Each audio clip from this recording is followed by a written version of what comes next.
Please hang up and try again.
The principle of polarity.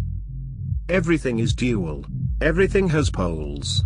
Everything has its pair of opposites. Like and unlike are the same. Opposites are identical in nature, but different in degree. Extremes meet. All truths are but half-truths. All paradoxes may be reconciled.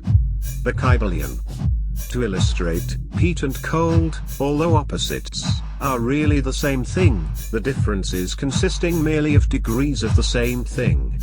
Look at your thermometer and see if you can discover where heat terminates and cold begins. The same principle manifests in the case of light and darkness, which are the same thing, the difference consisting of varying degrees between the two poles of the phenomena. Where does darkness leave off, and light begin? What is the difference between large and small? Between hard and soft? Between black and white? Between positive and negative? The principle of polarity explains these paradoxes, and no other principle can supersede it. The same principle operates on the mental plane. Let us take a radical and extreme example, that of love and hate, two mental states apparently totally different.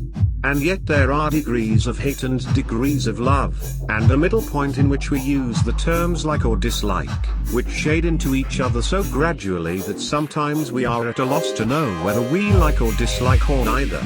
And all are simply degrees of the same thing, as you will see if you will but think a moment.